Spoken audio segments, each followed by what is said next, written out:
Hello नमस्कार दोस्तों, स्वागत है आपका एक और नई वीडियो में।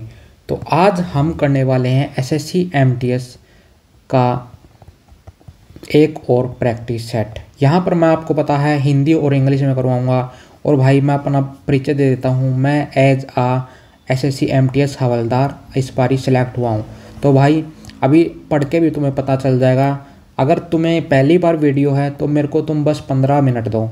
15 मिनट भाई हो सकते हैं आपको एक जॉब ग्रैब करवा दे, और हो सकते हैं भाई तुम ऐसे ही किसी चैनल पे जाके धक्के खाते रहो। तो भाई सभी मैं जो मेरा ये काम है वो एसएससी एमटीएस के रिगार्डिंग ही ये पूरा जो क्वेश्चंस आते हैं उनका एनालिसिस करके और उन्हीं के रिलेटेड मैं ये करवा रहा हूँ। हालांकि एसएससी जो टीसीएस के कोई भी पेपर लेती है उसमें ये बेनिफिशियल बहुत ज़्यादा होगा, 100% बेनिफिशियल होगा। चाहे आप सीजीएल की तैयारी करते हो, सीएचएसएल की करते हो, एमटीएस की करते हो, सीपीओ की करते हो, मतलब आप किसी भी चीज़ की करते हो। पर भाई ये क्लासेज गौर रख के की गई हैं, किसके लिए? एमटीएस के लिए। चलो बिना किसी देरी के अपने वीडियो को हम शुरू करते हैं। तो भाई आज का क्योट है बिलीव इन योर सेल्फ। आपको अपने पे खुद पे भरोसा रखना होगा, तभी कुछ ना कुछ होगा भाई। भरोसा नहीं रखोगे तो कुछ भी नहीं होने वाला है। तो चलिए अपने वीडियो को शुरू करते हैं। तो देखिए पहला क्वेश्चन है हमारा, which radioactive isotope has a half life of 5770 year which is commonly use to estimate the age of organic material such as paper and parchment. Hindi में बता देता हूँ, किस रेडियोधर्मी समस्तनिक की अर्ध आयु 5770 वर्ष है जिसका उपयोग प्राय कागज और चर्म पत्थर जैसे कार्बनिक पदार्थ की आयु का अनुमान लगाने के लिए किया जाता है। तो इसका जो राइट आंसर हो जाएगा वो होता है हमारा कार्बन डेटिंग 14। यह आपने बहुत बारी शब्द सुना होगा। कार्बन डेटिंग 14 क्या है? इससे ना हम किसी भी चीज़ का सैंपल लेके उसकी आयु का पता लगा सकते हैं। कार्बन डेटिंग 14 बेसिकली आपने इंडस वैली सिविलाइजेशन में सुना होगा इसका नाम, इंडस वैली सिविलाइजेशन, ठीक है। तो ये जो सिंधु घाटी सभ्यता थी इसमें आपने सुना होगा। तो अगर हम इंडस वैली सिविलाइजेशन देखें तो इसकी खोज यहाँ पर किसने की थी? तो सबसे पहले अगर इसकी खोज देखें तो 1921 में दयाराम, हिंदी में भी यही होगा भाई, हिंदी और इंग्लिश में मैं आपको हिंदी में बोल के बता रहा हूँ। हिंदी में अपने आप नोट्स खुद बना सकते हो और इंग्लिश में साथ के साथ मैं यहाँ पर लिख रहा हूँ। तो दयाराम साहनी जी ने है जो इंडस वैली सिविलाइजेशन की खोज की थी। अगर 1922 में देखें तो यहाँ पर हड़प्पा एक जो शहर है हड़प्पा, उसकी खोज की थी 1922 में राखल R.D. बैनर्जी। इसका फुल फॉर्म है राखल दास बैनर्जी, ठीक है, इन्होंने की थी। अगर हम इंडस वैली सिविलाइजेशन देखें तो इसमें हमारे 4 मुख्यतः हैं। देखो पहले तो जैसे हमारा ये भारत है, एक बार मैं आपको भारत देश बना के दिखाता हूँ। ये हमारा भारत है, ये मान लीजिए भारत है। तो पहले तो हमारा पाकिस्तान भी था, आज भी है, बस लेना ही बाकी है। और यहाँ पर अफ़गानिस्तान है और यहाँ पर ईरान है। तो ये ना जो ऐसे बना देता हूँ, तो इसमें बताया गया कि जो सबसे नॉर्थम पार्ट इसका कौन सा था, सबसे साउथम पार्ट, सबसे ईस्टर्न पार्ट और सबसे वेस्टर्न पार्ट, सबसे पूर्वी, पश्चिमी, उत्तरी और दक्षिणी। तो जो सबसे ऊपरला भाग था वो था इसका मांडा। एक बार मैं पेन चेंज करके लिख देता हूँ। तो सबसे ऊपरला था मांडा जो कि जम्मू कश्मीर में पड़ता था, ठीक है। यहाँ पर था ईस्टर्न साइड थी सबसे ज़्यादा आलमगीरपुर जो कि हमारी मेरठ यूपी में पड़ती थी। अगर हम सबसे साउथर्न पार्ट देखें तो यहाँ पर महाराष्ट्र में था दैमाबाद महाराष्ट्र। और अगर हम सबसे वेस्टर्न साइड इसकी देखें तो वो थी सुक्त कैंडाडोर जो कि हमारी ईरान और पाकिस्तान की सीमा पर पड़ती है, ईरान और पाकिस्तान की सीमा पर है। तो ये हमारे 4 पॉइंट हैं, वो सबसे दूर दराज पॉइंट हमें देखने को मिलते हैं। तो अभी आपको इंडस वैली सिविलाइजेशन से यही याद रखना है। अभी आपको मैं ज़्यादा हेडेक नहीं दे रहा हूँ, अभी बस आप इतना ही याद कर लीजिए। और इसका जो राइट आंसर हो जाएगा कार्बन डेटिंग 14, इसका राइट आंसर हो जाएगा। तो चलिए अगले क्वेश्चन की तरफ हम चलते हैं। अगला क्वेश्चन है, who said PURA is one of the mechanics which will be utilize for transforming our village into productive economic zone. तो मैं हिंदी में बता देता हूँ, ये ना एक पूरा नाम की स्कीम थी। पूरा की जो फुल फॉर्म है वो है हमारी पूरा की providing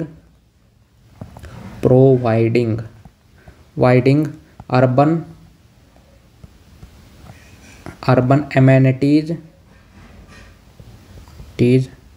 in rural areas.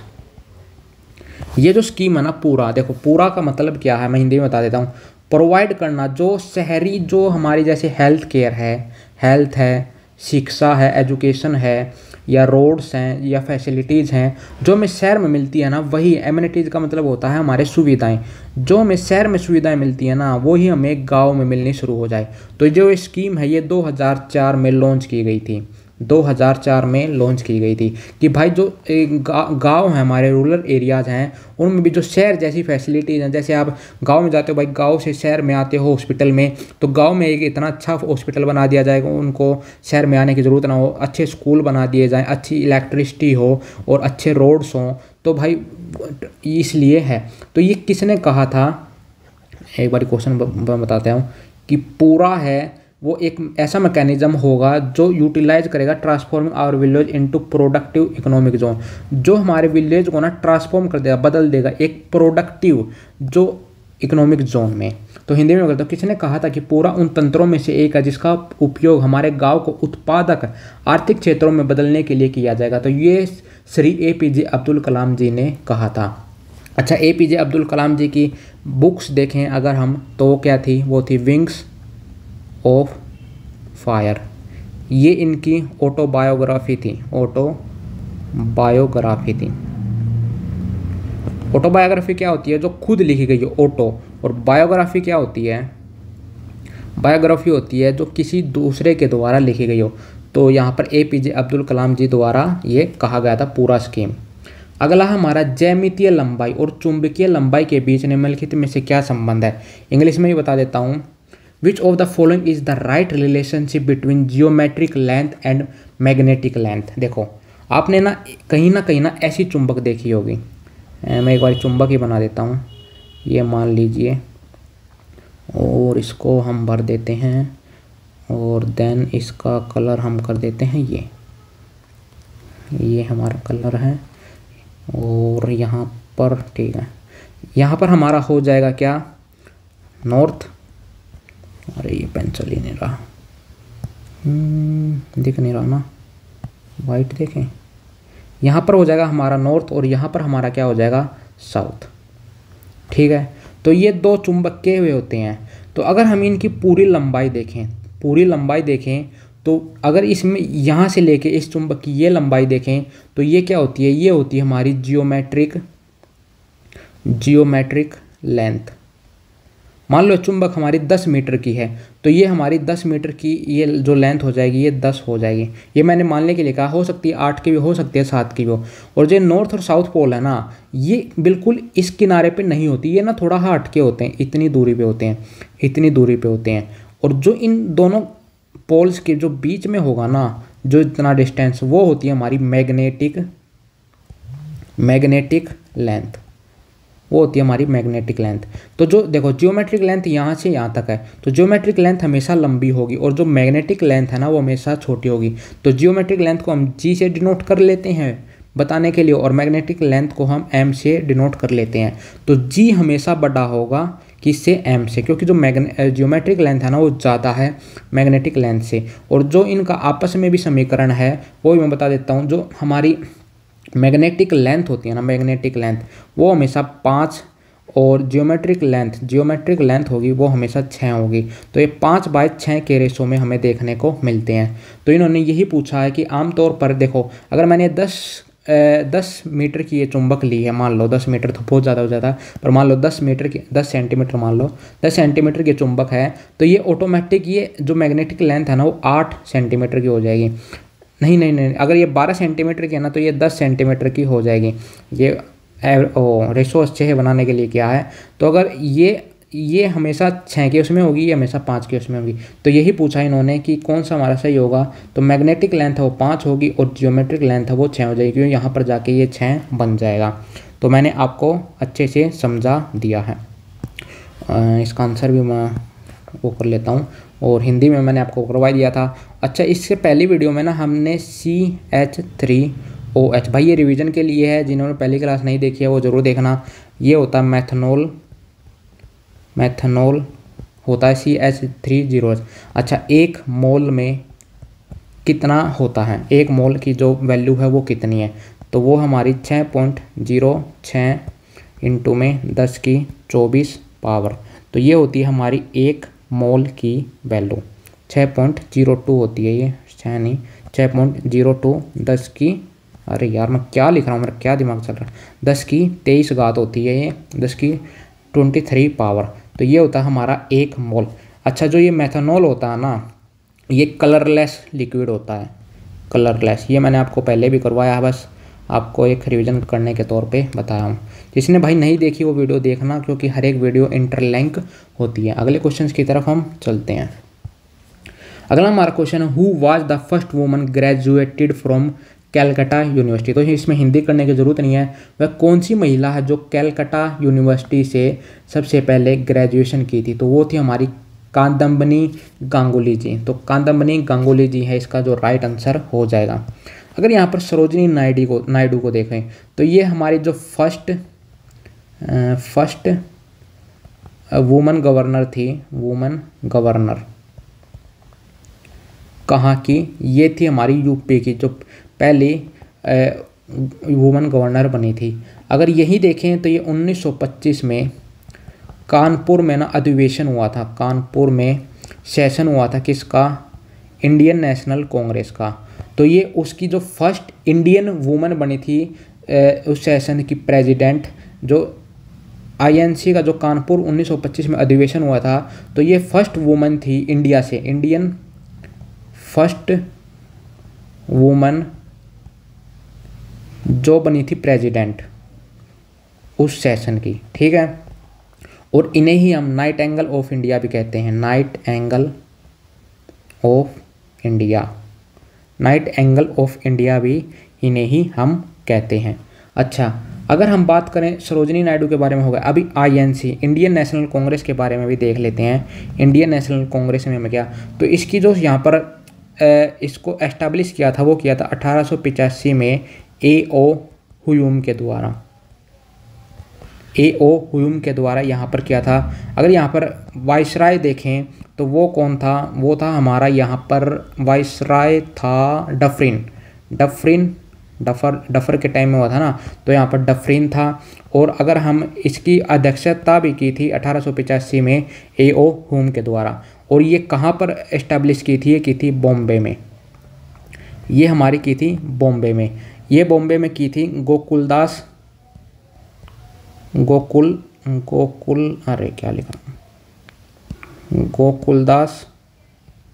Sanskrit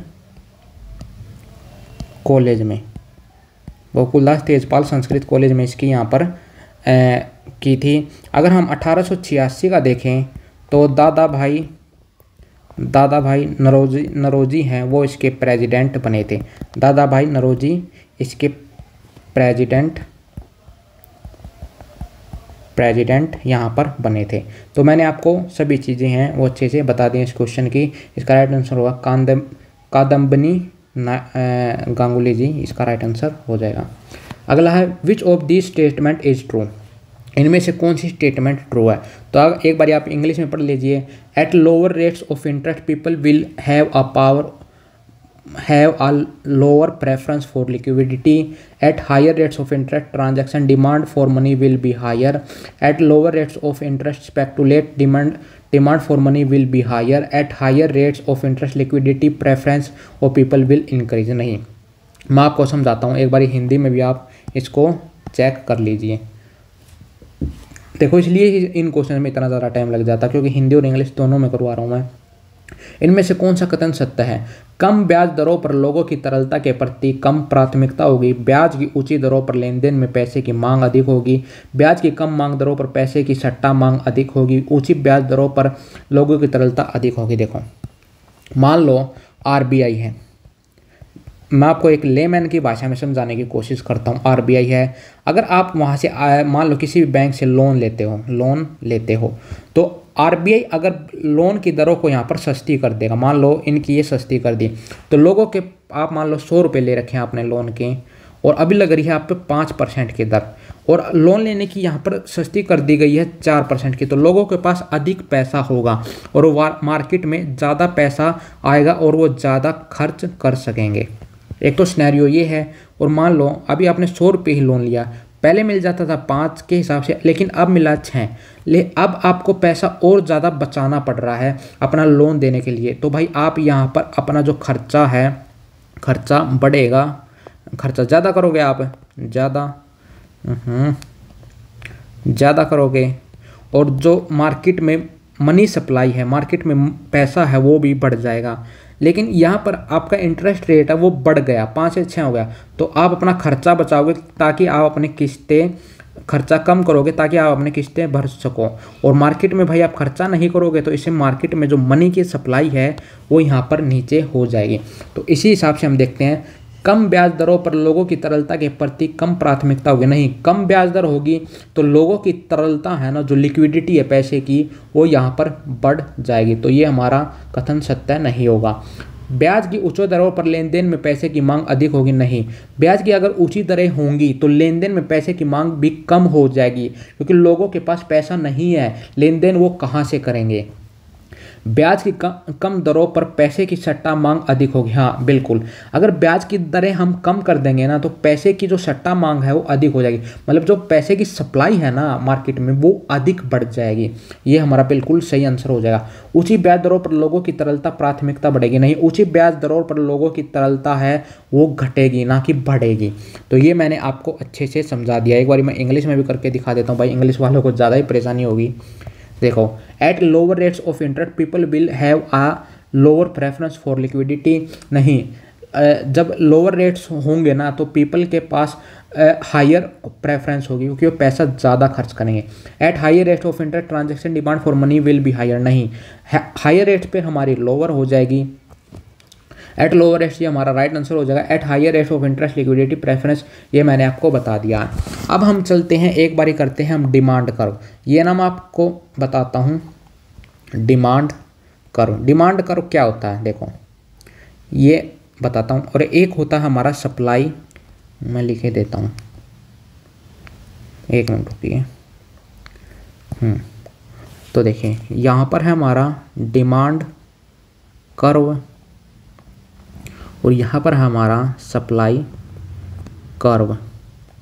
मैं एक बार ना इसको बढ़ाई कर लेता हूँ और एक बार मैं इसको रख कर लेता हूँ। अरे भाई काफ़ी पीछे चले गए हम, यहाँ देख, ठीक है। तो एक तरफ तो हम लिख लेते हैं डिमांड कर्व, डिमांड कर्व, और एक तरफ हम लिख लेते हैं सप्लाई कर्व, सप्लाई कर्व। और यहाँ पर हम अपना चार्ट बना लेते हैं। यहाँ पर आएगा प्राइस, प्राइस, और यहाँ पर आएगा क्वांटिटी कंज्यूम्ड, कंज्यूम्ड। यहाँ पर आएगा क्वांटिटी प्रोड्यूस्ड, और यहाँ पर भी आ जाएगा प्राइस। देखो यहाँ पर प्राइस और यहाँ पर क्वांटिटी कंज्यूम्ड। जैसे जैसे किसी चीज़ की हम मान लो यहाँ पर 1 रुपया है, 2 रुपया है, 3 रुपया है, 4 रुपया, 5 रुपया, जैसे जैसे हम किसी चीज़ का पैसा घटाएंगे तो मार्केट में उसकी जो कंजप्शन है ना वो ऐसे बढ़ती चली जाएगी। देखो इस तरफ ये वाला है ना, ये सिनेरियो तो इस तरफ बढ़ रहा है और ये ऐसे नीचे की तरफ आ रहा है। मान लो आज के दिन में 10 रुपये की कोल्ड ड्रिंक बेच रहा हूँ, तो भाई जो क्वांटिटी कंज्यूम है वो कम है। इसी कोल्ड ड्रिंक को मैं अगर 5 की कर दूँगा तो इसमें लोगों की क्वांटिटी है जो कंज्यूम करने की वो बढ़ जाएगी। तो क्वांटिटी तो बढ़ जाएगी लेकिन मैं यहाँ पर पैसा भी कम करता जा रहा हूँ। ये है क्वांटिटी प्रोड्यूस। कंज्यूम का मतलब हम उसको चीज़ को अपने काम में ले रहे हैं। यहाँ पर है क्वांटिटी प्रोड्यूस, प्रोड्यूस कर रहे हैं, क्योंकि यहाँ पर डिमांड के बारे में बताया जा रहा है, यहाँ पर सप्लाई के बारे में बताया जा रहा है। तो देखो मान लो मैं उगाता हूँ टमाटर उगाता हूँ, ठीक है, टमाटर उगाता हूँ। तो मान लो अगर टमाटर का प्राइस है, मैं यहाँ पर प्राइस लिख दें 1 2 3 4 5, ठीक है। अगर टमाटर का प्राइस मान लो इंक्रीज हो रहा है, पहले 1 हुआ, फिर 2 हुआ, फिर 3 हुआ। आप अगर कोई गाँव का बच्चा है तो वो समझ सकता है, पहले टमाटर का प्राइस था 1 रुपया, तो लोग ना उसको कम यहाँ पर प्रोड्यूस कर रहे थे, लेकिन एकदम से ना लोगों को पता चला भाई टमाटर तो 5 रुपये किलो बिकने लगा, तो जो लोग हैं ना बहुत ज़्यादा टमाटर उगाने लग जाएंगे, तो उसमें ना जो क्वांटिटी है मार्केट में वो टमाटरों की बढ़ जाएगी पैसा बढ़ने के साथ ही। ऐसे ही फिर भाई जैसे जैसे क्वांटिटी बढ़ती जाएगी तो भाई ऑटोमेटिक ही वो प्राइस डाउन होता चला जाता है। तो ये है हमारी सप्लाई कर्व और ये है डिमांड कर्व। अभी बात बताता हूँ state of equilibrium, state of equilibrium. जब ये हमारे दोनों है ना, दोनों एक पॉइंट पे मिल जाएं, यहाँ पर ये दोनों मिल जाएं, तो इसको ही हम कहते हैं स्टेट ऑफ इक्विबिलियम। यहाँ पर हमारा प्राइस आता है और यहाँ पर हमारी आती है क्वांटिटी, यहाँ पर आती है हमारी क्वांटिटी। तो ये होता है स्टेट ऑफ इक्विबिलियम। ठीक है, अभी मैं आपको एक दो चीज़ और बता देता हूँ जो काफ़ी इम्पोर्टेंट है। देखो इसमें ही आता है हमारा, एक तो आता है सप्लीमेंट्री गुड्स, ये मैं आपको बहुत ही लेमैन भाषा में करवा रहा हूँ, सप्लीमेंट्री गुड्स। एक आता है हमारा कॉम्प्लीमेंट्री गुड्स, कॉम्प्लीमेंट्री गुड्स। मान लो सप्लीमेंट्री गुड्स क्या होते हैं, जैसे आप सुबह उठते हो रोज़ भाई आप ब्रेड और बटर खाते हो, ब्रेड और बटर खाते हो। अगर मान लो ब्रेड के पैसे बढ़ गए, ब्रेड के पैसे बढ़ गए, मान लो 10 रुपये का आता था 15 का हो गया, तो भाई धीरे धीरे लोग ना बटर की भी कंजम्पशन है वो कम करने लग जाएंगे, क्योंकि ना ब्रेड पे पैसा बढ़ा है तो बटर पे भी ये इम्पैक्ट करेगा। ऐसे ही आता है हमारी कम्प्लीमेंट्री गुड्स, मान लो टी और कॉफ़ी, टी एंड कॉफ़ी।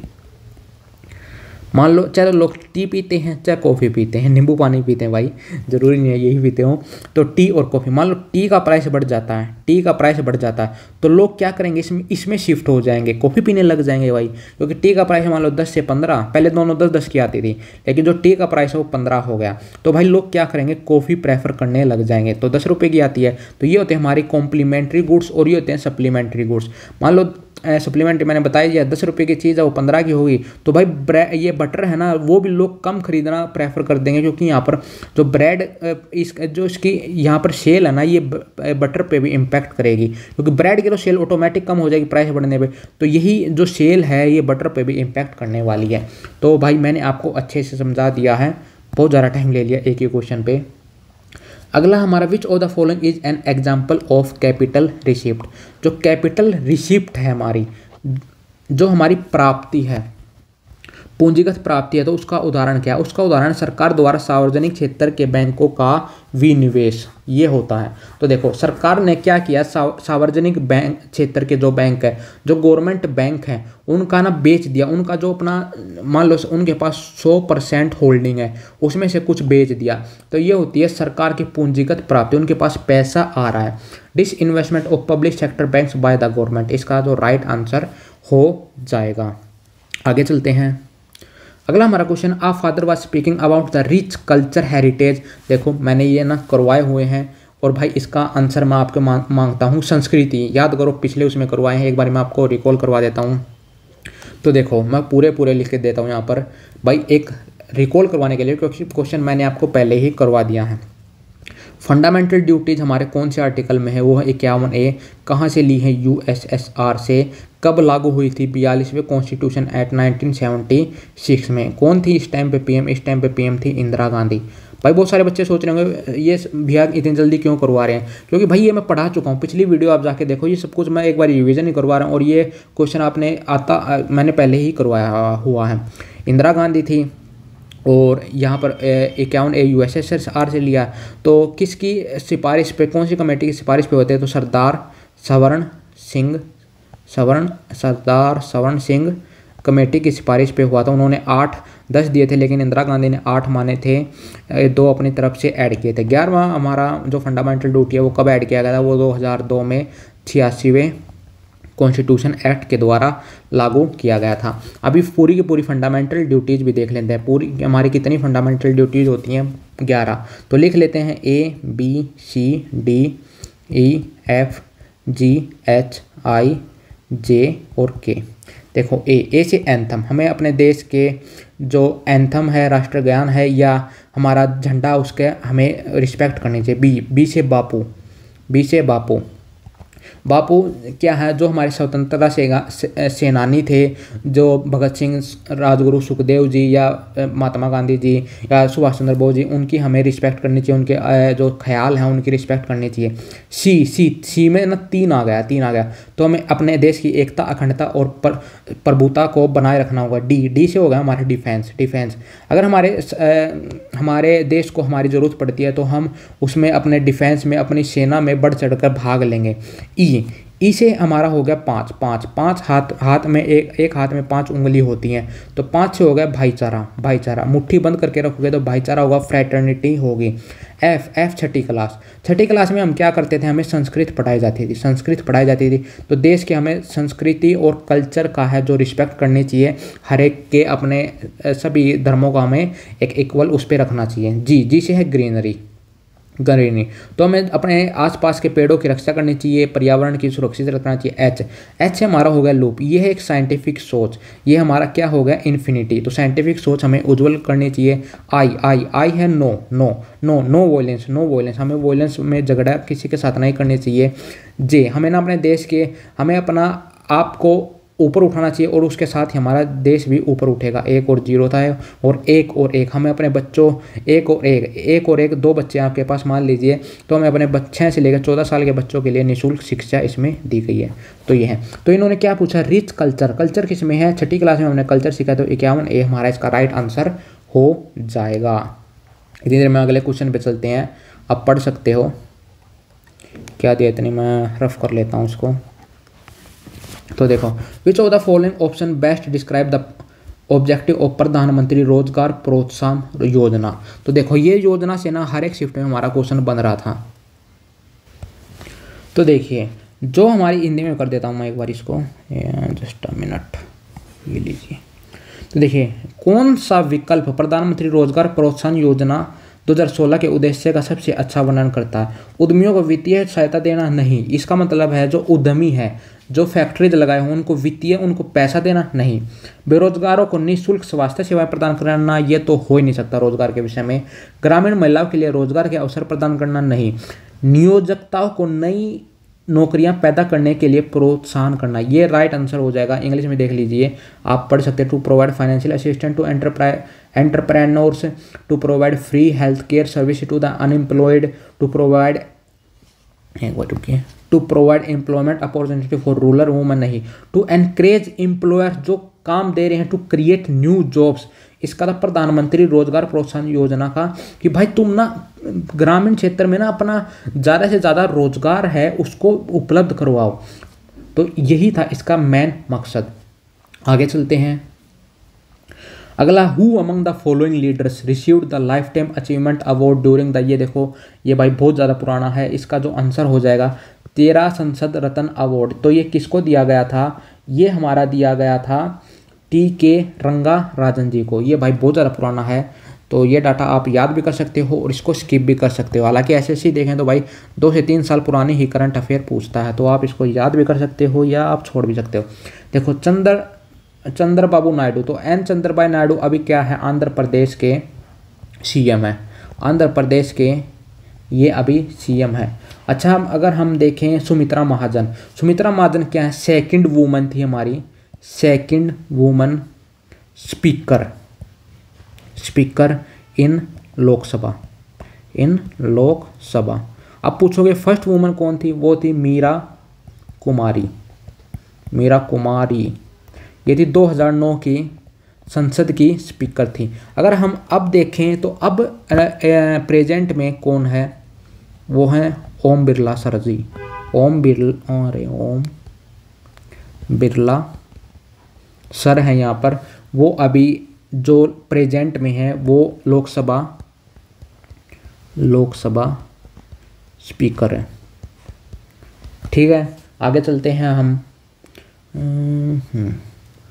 तो ये मैंने आपको बता दिया। अगला है, the name of the Ustad Vilayat Khan is associated with which of the following Indian musical instrument. तो जो उस्ताद विलायत खां है वो कौन से एक्सपोनेंट से रिलेटेड हैं, तो वे बताता हूँ मैं। वे हैं संतूर से रिलेटेड, सितार से रिलेटेड, बांसुरी से रिलेटेड या तबले से रिलेटेड। तो ये है हमारे सितार से रिलेटेड विलायत खां। एक और मैंने आपको बताया था जिनको हमें भारत रत्न भी मिला, मैंने आपको पहले भी करवा रखा है, वो हमारे कौन है, वो है हमारे रविशंकर जी, रविशंकर। इनको 1999 में भारत रत्न मिला था। पहले सबसे पहले भारत रत्न किसको मिला था संगीत या कला क्षेत्र में, वो मिला था 1998 में MS सुब्बुलक्ष्मी को। ये मैंने आपको पहले ही करवा रखे हैं, ये बस मैं आपको रिकॉल करवा रहा हूँ। 2001 में किसको मिला था, बिस्मिल्लाह खां जी को मिला था। इसी के साथ लता मंगेशकर जी को भी मिला था। 2001 में अगर हम बिस्मिल्लाह खां जी क्या बजाते हैं, वो शहनाई बजाते थे। लाल किले में इन्होंने जब हमारा देश को स्वतंत्रता मिली तो इन्होंने लाल किले में शहनाई बजाई थी।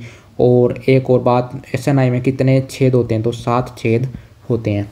अभी बात करते हैं सितार के मैंने आपको बता दिया एक्सपोनेंट जो बहुत ज़्यादा हैं। एक और आप एक्सपोनेंट लिख सकते हैं, निखिल बैनर्जी भी इसके एक एक्सपोनेंट हैं। तो 3 एक्सपोनेंट हो चुके हैं अपने, एक तो विलायत खां, रविशंकर और निखिल। तो आप याद कर सकते हो रवि तो विलायत में भी निकलता है, रवि विलायत में निकलता है निखिल के साथ, ठीक है। संतूर का मैंने आपको बताया था कौन बता रहे, शिव कुमार शर्मा जी बताए थे। और इन्हीं के जो बेटे हैं वो हैं राहुल कुमार शर्मा, ये संतूर से रिलेटेड हैं। और एक और संतूर से बता देता हूँ, तरुण भट्टाचार्य जी, ठीक है। बांसुरी से बहुत ज़्यादा जो इम्पोर्टेंट हैं वो हमारे कौन हैं, एक तो हैं पन्नालाल घोष, एक है हमारे हरि प्रसाद चौरसिया, मोस्ट इम्पोर्टेंट है, बांसुरी से ही रिलेटेड हैं, फ्लूट या बांसुरी से रिलेटेड हैं, वो हैं हमारे हरि प्रसाद चौरसिया। तबले से रिलेटेड मैं बता देता हूँ, तबले से अभी उनकी हाल ही में मृत्यु हुई है। एक तो हमारे जाकिर हुसैन जिनकी हाल ही में मृत्यु हुई है, बहुत ही अच्छे एक्सपोनेंट थे तबले के। एक थे अल्लाह रखा। तो ये भी आप दोनों याद कर सकते हो, बहुत ज़्यादा इंपॉर्टेंट मैं आपको करवा रहा हूँ। तो इसका राइट आंसर हो जाएगा सितार, इसका राइट आंसर हो जाएगा। अगला हमारा क्वेश्चन है, which state government launch the crop insurance portal मुख्यमंत्री बागवानी बीमा योजना इन 2022। तो मुख्यमंत्री बागवानी योजना है वो किन्होंने लागू की थी, तो यहाँ पर हरियाणा ने वो लागू की थी। कल की वीडियो में मैंने आपको हरियाणा के हैं वो डांसेज करवाए थे, क्लासिकल डांसेज, क्या आप उनको मेरे को बता सकते हो? तो देखो हरियाणा के मैं आपको बताता हूँ। देखो एक तो था हमारा लूर, ठीक है। एक जब हम घोड़े पे जाते हैं तो उसके जब दूल्हा दुल्हन को लेने के लिए जाता है तो उसके बाद उनके घर वाले जो औरतें बच जाती हैं वो कौन सा डांस करती हैं, वो करती हैं खोड़िया। छठी में जब बच्चा पैदा होता है तो छठेवें दिन क्या करते हैं, छठी का डांस होता है ना छठी का, मैं आपको दूध करवा दूंगा। एक होता है सांग होते हैं हरियाणा में, जो भाई रात को कलाकार हैं, कोई रागनी गाता है। रागनी एक फोक म्यूजिक है हरियाणा का। तो मान लो कुछ रंगारंग कार्यक्रम होते हैं जैसे बिहार में, तुम्हें पता भाई क्या चलते हैं, तो ऐसे हरियाणा में होते हैं ये भाई। बिहार के तो और उसके होते हैं भाई, हरियाणा के काफ़ी अच्छे हैं, काफ़ी आपको उनको नॉलेज मिलती है। तो ये हमारे सांग होते हैं हरियाणा में। अच्छा एक होता फाग, ये होली में खेला जाता है। लूर मैंने आपको करवा दिया, फाग हो गया। अच्छा छठी हो गया। एक होता है झूमर, इसको ना हम हरियाणवी गिद्दा भी कहते हैं, हरियाणवी गिद्दा। पंजाब का तो होता ही है, एक हरियाणा का भी गिद्दा होती है। एक हमारा रात वाई, ठीक है। और ये जो हमारा सांग है ना, ये किन्होंने शुरू किया था, तो ये 1750 में कृष्ण लाल भाट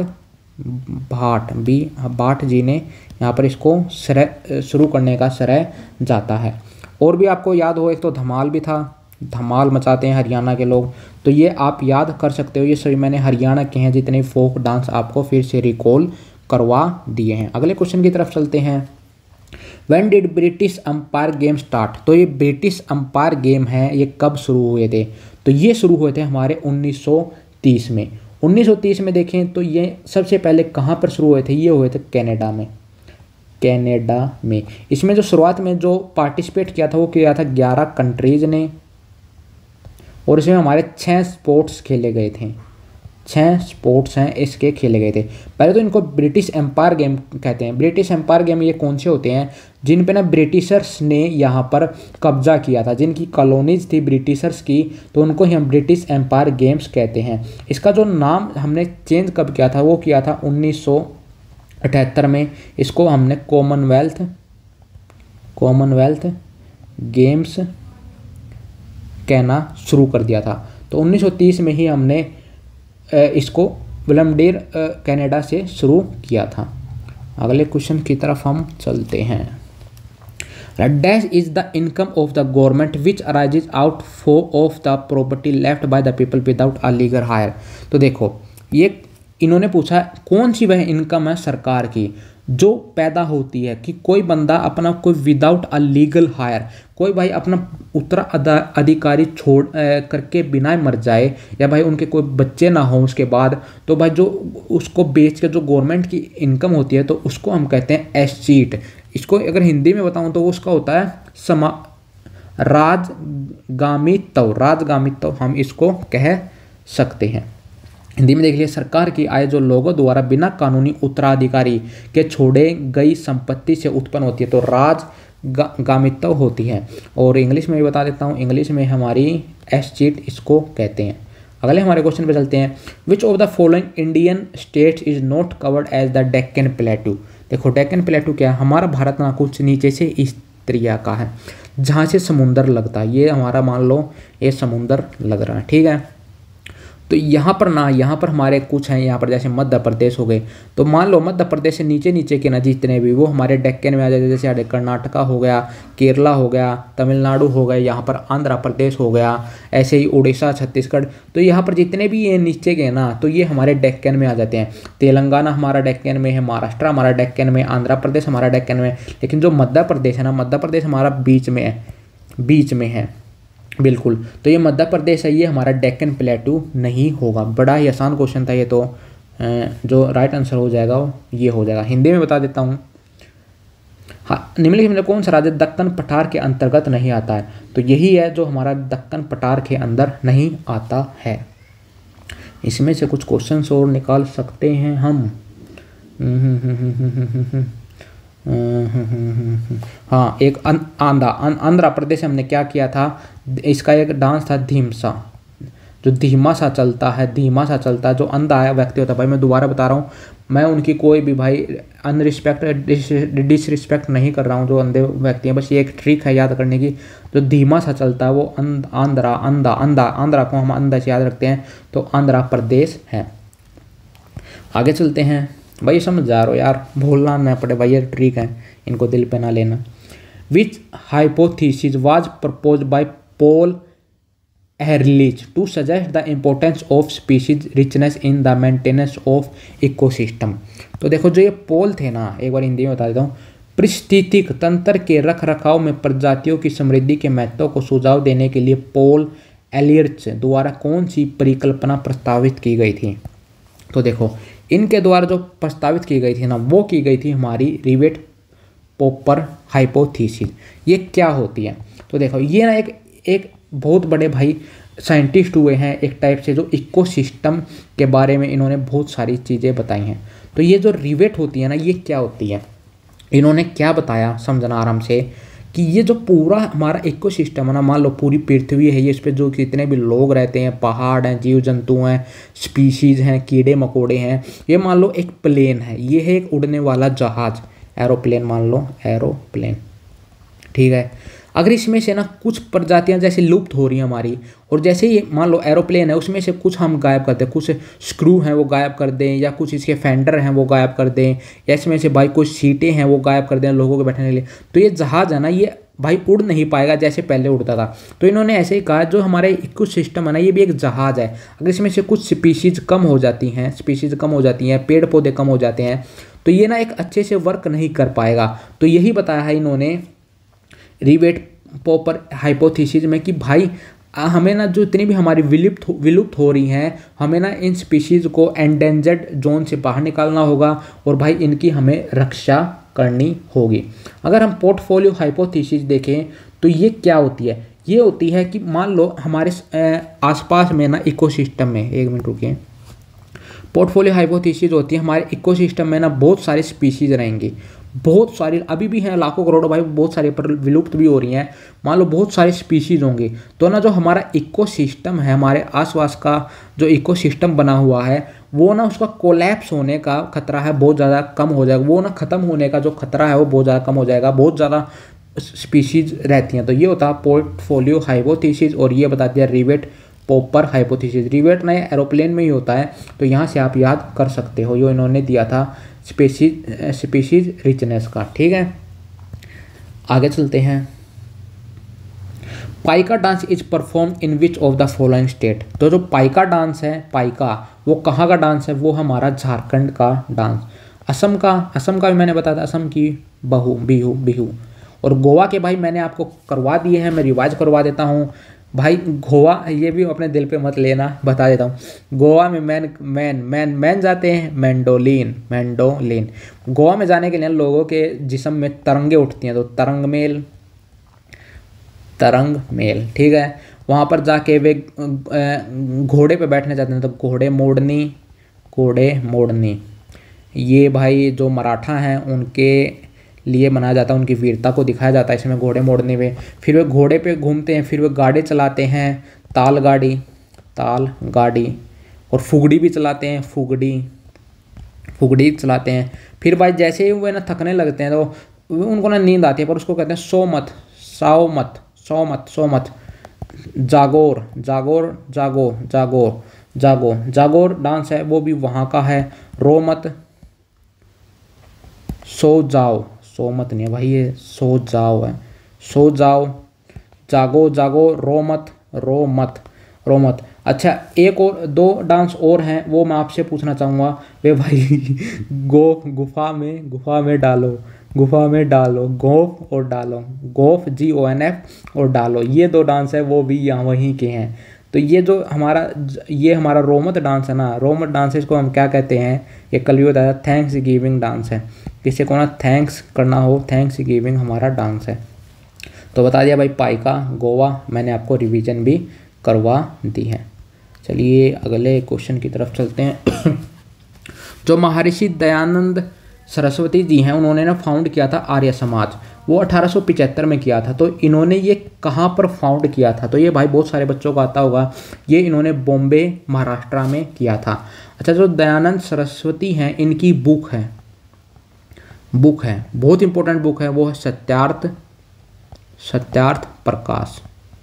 ठीक है, और इन्होंने ही नारा दिया था वेदों की ओर लौटो। ठीक है, स्वामी दयानंद सरस्वती। अभी भाई मैंने आपको विवेकानंद के बारे में बताया है, अभी रिकॉल कर लें विवेकानंद जी को। एक मिनट रुकिए, मैं पेन बदल लेता हूँ। तो यहाँ पर एक मिनट रुकिए, नहीं,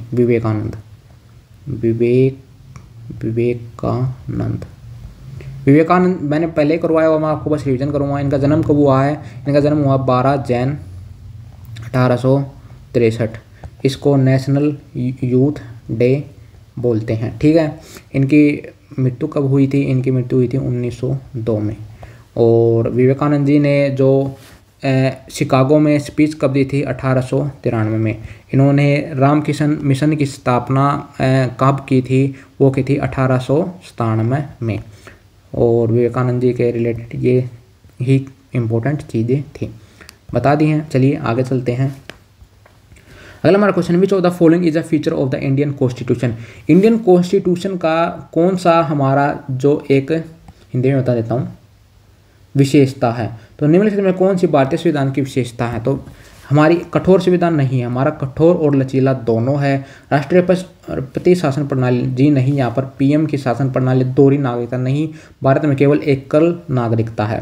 तो सबसे लंबा और लिखित संविधान है भारत का, जो भारत का है वो सबसे लंबा और लिखित संविधान है, ये मैंने आपको बता दिया। अच्छा, संविधान लिखने में हमें कितने दिन लगे थे, तो हमें लगे थे 2 साल 11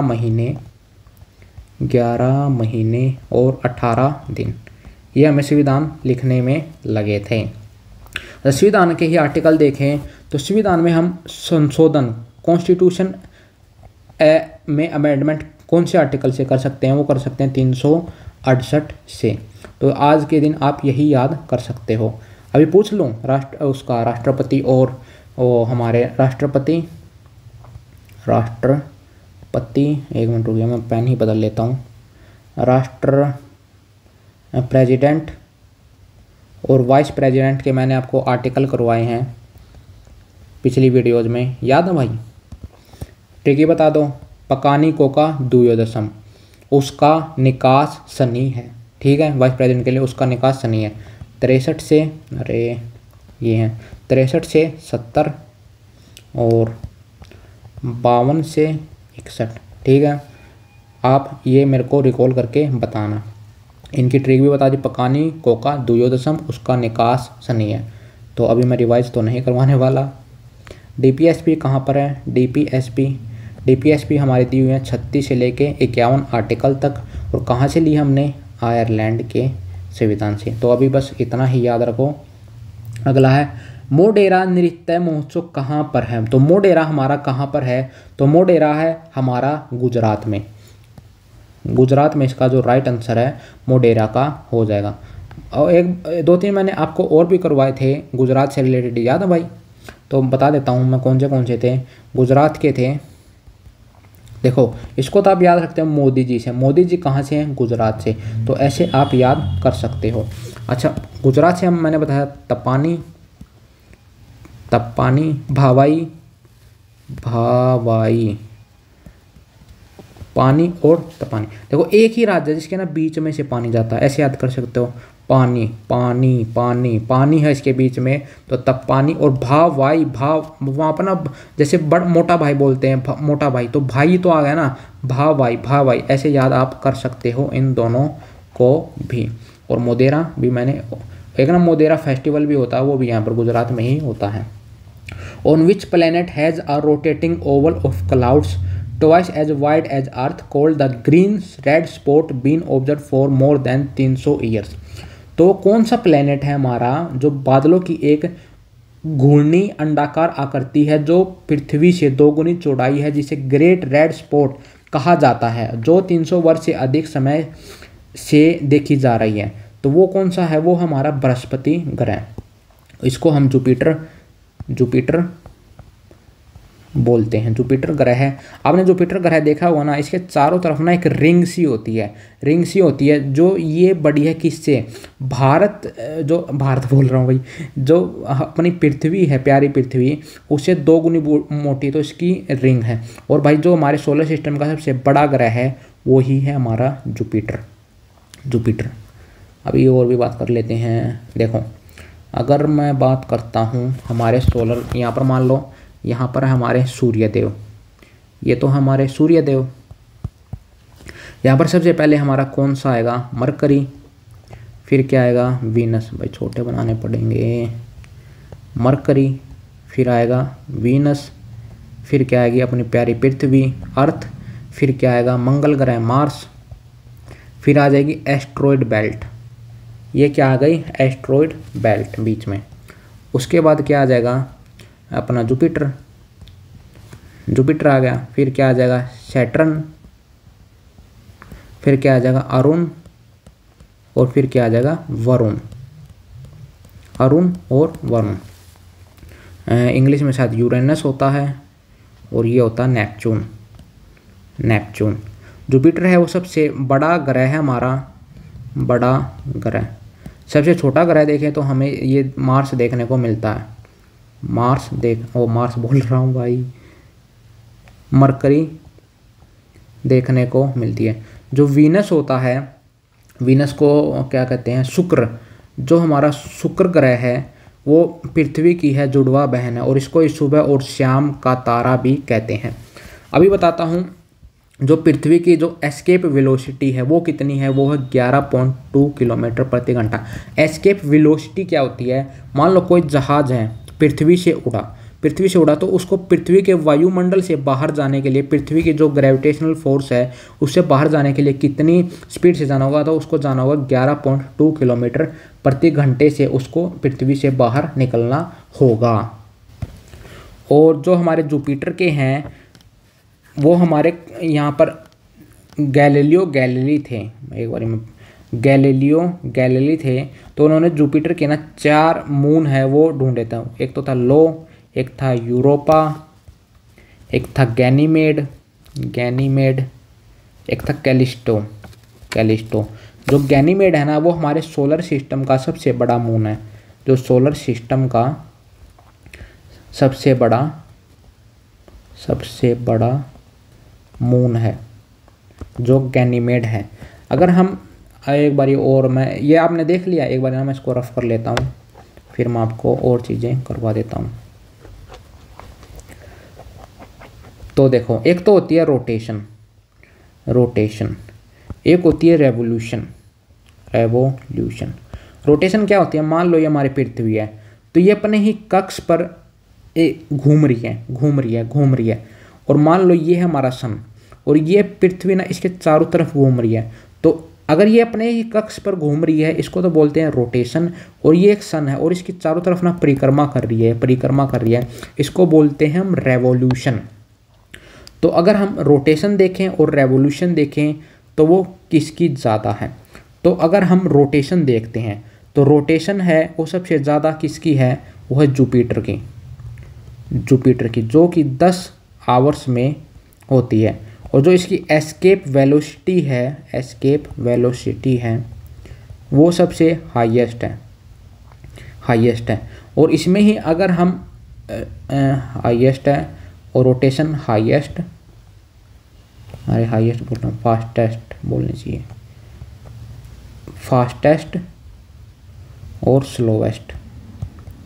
स्लोवेस्ट किसकी है, वीनस की, शुक्र ग्रह की, जो कि 243 दिन में अपना एक रोटेशन है, वो पूरा करता है। अगर रेवोल्यूशन देखें तो रेवोल्यूशन सबसे जो ज़्यादा है वो किसका है, वो है मरकरी का, सबसे फास्ट, क्योंकि सूरज के नज़दीक है जल्दी से कर लेता है, तो फास्ट है मरकरी का 88 डेज। और इसकी जो एस्केप वेलोसिटी है वो लोवेस्ट है। और जो अगर स्लोवेस्ट देखें तो वो है नेपच्यून की 164 साल में पृथ्वी की है परिक्रमा करता है, क्योंकि भाई सबसे आखिरी ग्रह है ना, तो इसको बहुत ज़्यादा टाइम लगता है, ये सबसे नज़दीक है तो इसलिए इसको सबसे ज़्यादा तेज़ी से ये कर लेता है। तो ये मैंने आपको बहुत सारे फैक्ट हैं इसमें करवा दिए हैं। अगले क्वेश्चन की तरफ चलते हैं। 2019 के पद्म श्री पुरस्कार विजेता और शास्त्रीय नर्तकी नटराज निम्नलिखित में से किससे संबंधित है। तो जो नर्तकी नटराज हैं वो बताइए भाई, इतना क्वेश्चन पढ़िए, इतना मैं एक बार इसको रफ कर लेता हूँ। तो वो किससे रिलेटेड हैं मैं बता देता हूँ इसका आंसर, वो है भरतनाट्यम से। भरतनाट्यम भाई मैंने बताया था, भरतनाट्यम से और कौन है, तो जो हमारी धर्मेंद्र जी की पत्नी है, धर्म जी की पत्नी है हेमा मालिनी, वो भी भाई भरतनाट्यम से रिलेटेड हैं। अगर देखें यामिनी कृष्णा मूर्ति ये भी हमारी हैं, वो हमारी भरतनाट्यम से ही हैं। भरतनाट्यम कहाँ का क्लासिकल डांस है, तमिलनाडु का। ओडिसी ये मैंने बहुत बारी करवा लिया है, फिर से रिवीजन करवाना। ओडिशा से। कुचिपुड़ी है आंध्र प्रदेश से। सत्रिया है असम से। केरला के हमारे 2 हैं, एक तो मोहिनी अट्टम, एक कथकली, और मणिपुरी है मणिपुर से। हमारे कितने क्लासिकल डांस है टोटल, तो वो हैं 8। संगीत, और अगर हम जो मिनिस्ट्री ऑफ कल्चर के हिसाब से देखें तो 9 में कौन सा आ जाता है, छऊ भी हमारा 3 प्रकार का होता है, वो मैं आपको अगली वीडियो में बताने वाला हूँ। मयूरबंद छऊ, तो ये भाई मैं आपको तीनों, ज़्यादा हो जाएगा ना, ओवरलोड नहीं करना ना, प्यार से पढ़ेंगे। अरे अगला हमारा Ibn Battuta, a traveller held from which of the following country. तो इब्न बतूता है वो कहाँ से आया था, तो ये था मोरक्को का रहने वाला। इसकी जो किताब है वो आपको नाम बताना है कि इसकी जो किताब है उसका क्या नाम था। उसका नाम था रिहाला। अभी मैं बताता हूँ भाई, कल मैंने आपको 3 ट्रिकें करवाई थी, वो आपको क्या याद हैं, उनके ये कोट पोइट किसके किसके राज्य में थे? ये राजा कौन थे? राजा क्या लिख रहा हूँ भाई, राजा कौन थे? तो देखो पहली ट्रिक थी हमने बाणहर्ष का, तो बाणभट्ट थे, बाणभट्ट, ये ट्रिक थी हमारी बाणहर्ष का। और हर्षवर्धन की 3 पुस्तकें, रत्नावली रात को आ रहा है, प्रिय के पास क्या दिखा दिया? नाग दिखा दिया, प्रियदर्शिका, नागनंदा। बाणभट्ट जी की बताओ भाई, बताओ। हर्षचरित और कौन सी है? कादम्बरी। हर्ष का, बाणहर्ष का ऐसे याद कर सकते हो। हरि का राग किया था कहाँ पर? अरे राम जी लिख दिया, तो हरि का राग किया था कहाँ पर? समुद्र में। तो हरिसेन ये कहाँ पर है? समुद्रगुप्त, जिनको वीणा बजाते हुए भी दर्शाया गया है, गुप्त साम्राज्य से थे। तो हरिसेन आपको याद हो गया होगा। और तीसरे कौन थे? रवि ने ना पुल किया।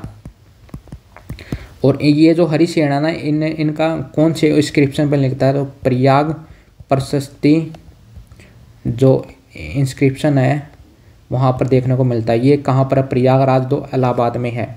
तो रवि ने ना पुल किया, तो रवि कीर्ति। और ये किसके कोट पोइट थे? पुलकेशिन सेकंड। ये मैंने आपको ट्रिक से करवाए हुए हैं।